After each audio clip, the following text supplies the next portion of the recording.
صلى الله على محمد صلى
warahmatullahi wabarakatuh. Bismillahirrahmanirrahim. Alhamdulillahi rabbil alamin. Wassalatu wassalamu ala sayyidina wa maulana Muhammad, afdhalil anbiya'i wa khatamil mursalin, wa ala alihi wa sahbihi wa man tabi'ahu bi ihsan min yaumina hadha ila yaumin nahdati waddin. Hadratil muhtaramin, ashabal fadilah, sadatul ulama wal asatid wal mudarrisin, para tokoh masyarakat Cipelem yang saya hormati, para pejabat pemerintah, pengurus Nahdlatul Ulama, MWC Ranting, Badan Otonom, Ansor, Banser, Muslimat Fatayat, Ibnu PPNU, panitia penyelenggara Halbi Halal Mushola Al-Maghfirah, Bapak Ibu sekalian yang saya hormati. Alhamdulillah saya bisa silaturahim dengan masyarakat Cipelem dengan melalui perjalanan 8 jam dari Jakarta jam 4. Saya pikir ya 5 jam lah paling saya tahu macet, tapi saya pikir 5 jam lah. Ternyata sampai 8 jam. Ala kulli hal, saya senang sekali bisa bertemu dalam rangka halbi halal silatul arham dengan masyarakat Nahdlatul Ulama Cipelem. Ini berdasarkan keikhlasan, berdasarkan mahabbah. Semua perbuatan kalau didasari dengan mahabbah, cinta, ikhlas, ringan. Semuanya ringan. Sholat 5 kali sehari semalam berat, bosan, gimana?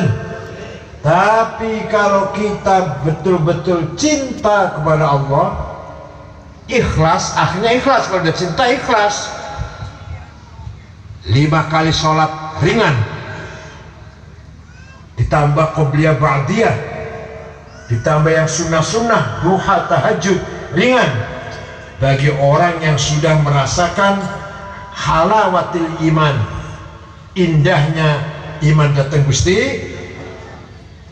Kalau tidak karena iman, abot sholat sehari semalam 5 kali. Lagi anak-anak kerja sholat, lagi anak-anak tidur sholat, lagi hitung duit sholat dulu, gimana? Tapi kalau orang Cipelem berdasarkan mahabbah ilallah, ringan semuanya. Lu haji sudah bayar mahal, di sana capek, berdesak-desakan, dijemur di padang Arafah, mabit di Muzdalifah, letak ning pasir, lempar-lempar jumrah, lari-lari sa'i, capek, bahkan naudzubillah bisa ada kecelakaan, segitu banyak orang jutaan, tapi berdasarkan ikhlas, mahabbah ilallah, semuanya ringan. Begitu pula zakat, harta uang dikumpulkan, berkeringat jungkir balik, sudah dapat harta dikeluarkan 2,5%, atau kalau padi berapa? 1/10. Panen oleh 10 kintal, mati-matian nanam padi 10 kintal, dikeluarkan 1 kintal. Eman-eman betul. Eman-eman nyatanya. Tapi karena berdasarkan mahabbah, berdasarkan ikhlas, ringan semuanya. Nah, puncaknya adalah puasa. Puasa ini gelem ora gelem, mau nggak mau ikhlas. Tidak makan, tidak minum, padahal nggak ada yang tahu kalau kita makan misalkan. Kalau saya minum, kalau kita minum puasa, orang tahu nggak? Bisa nggak? Sembunyi? Bisa. Supaya orang nggak tahu. Tapi kita nggak minum, kita nggak makan. Ya lapar, ya haus, ya ingin makan, ingin minum. Tapi kok tidak melakukan itu? Mahabbah lillah, cinta kepada, ya kalau minum nggak puasa namanya. Kalau minum, orang puasa berarti nggak minum, nggak makan. Walaupun kalau minum bisa nggak ada orang tahu, tapi nggak minum karena ikhlas datang Gusti. Sausai ikhlas datang Gusti Allah. Ayo kita saling ikhlas-ikhlasan sesama manusia secara hablum minallah, horizontal. Kalau hubungan Allah namanya hablum minallah, namanya vertikal.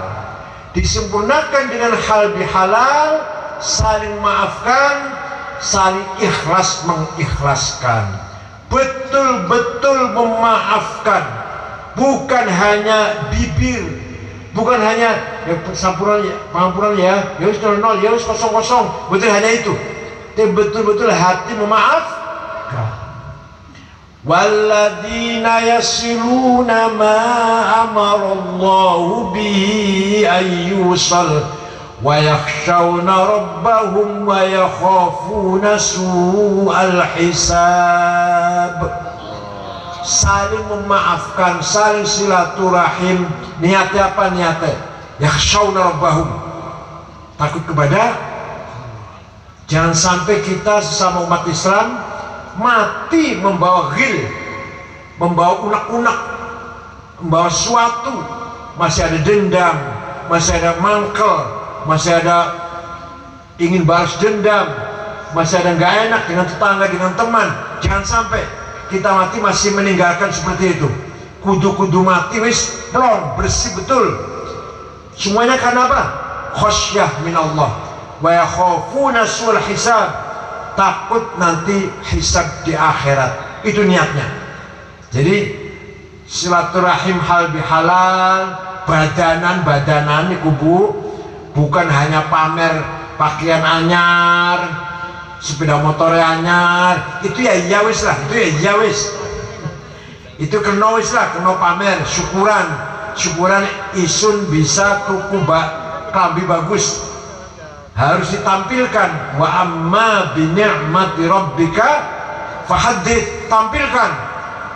Inyong duit mampu bisa tuku klambi anyar, ayo tuku, dinggo syiar Islam. Oh, orang Islam hari ini lagi pada gembira, Idul Fitri, pakaiannya anyar-anyar, pakaian bagus-bagus, aja duit eman-eman gue tuku klambi sidahnya, us badanan masih mau klambi sebulan dulu dikumbah, Masya Allah. Sarungan orang tahun wis, kan bisa tuku, lamun orang bisa apa-apa, orang bisa tak. mampu bisa beli yang baru, beli, asal tidak berlebihan. Mampunya beli BHS ya BHS, mampunya Atlas ya Atlas, ada ukurannya ya, semampunya. Tapi ayo niat syiar agama Islam, hari raya pakaian yang bagus kalau mampu beli. Wa amma bi ni'mati rabbika fahaddits. Memberi nafkah anak istri Pak, kerja molak malik, nandur brambang, nandur pari, ning pasar, capek tidak itu? Kanggo makani anak istri. Kalau mau lebih karo cinta, lamun lebih karena dasar ikhlas, masya Allah, berat bener ibu rasanya. Tapi karena cinta, karena sayang, karena mahabbah, karena mawaddah, karena rahmah, semuanya menjadi ringan. Kerja molak malik berkeringat, capek letih, mikiri anak bojo, ngasih makan, ngasih sandang pangan, kalau anak bojo ringan semuanya. Sama itu. Begitu pula kalau kita ibadatkan Gusti Allah, kalau didasari dengan mahabbah, semua menjadi ringan. Oleh karena itu Kanjeng Nabi Muhammad SAW pertama kali memberikan pelajaran atau pertama kali membangun masyarakat Arab yang tadinya jahiliyah menjadi masyarakat yang maju ketika itu. Sekarang jahil lagi, sekarang orang Arab jahiliyah lagi, perang terus, perang saudara, jahiliyah maning sekian. Dulu zaman Kanjeng Muhammad, Arab yang suka perang, suka membunuh, suka makan bangkai. Kalau bapaknya mati, ibunya masih agak beres, diambil sendiri anaknya, emang-emang kalau diambil orang lain. Kalau punya anak perempuan malu, dikubur hidup-hidup. Itu sifat orang Arab jahiliyah. Kanjeng Nabi membangun masyarakat yang seperti itu, diberi petunjuk oleh Allah. Caranya membangun begini caranya. Walladzi ba'atha fil ummiyina rasulan minhum yatlu 'alaihim ayatihi wa yuzakkihim wa yu'allimuhumul kitaba wal hikmah wa in kanu min qablu lafi dhalalin mubin.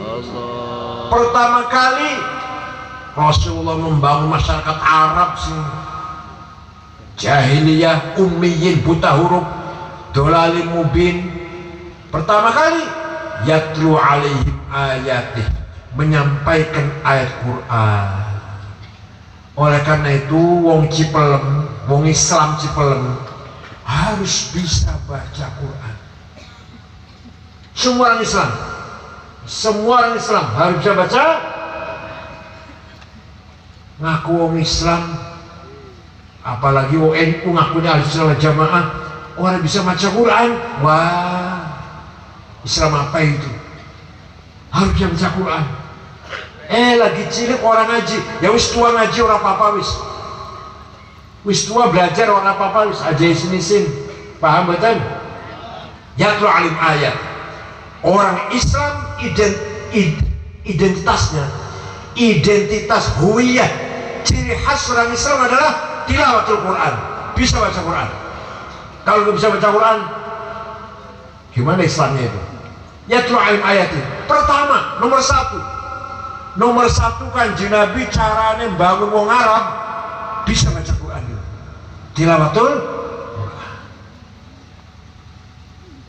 Ada orang namanya Umar bin Khattab pulang dari luar kota habis berburu, masuk kota Mekah, pulang 2 minggu itu meninggalkan kota berburu, masuk kota Mekah, mendengar adiknya namanya Fatimah binti Khattab dan suaminya Sa'id bin Amr bin Nufail masuk Islam.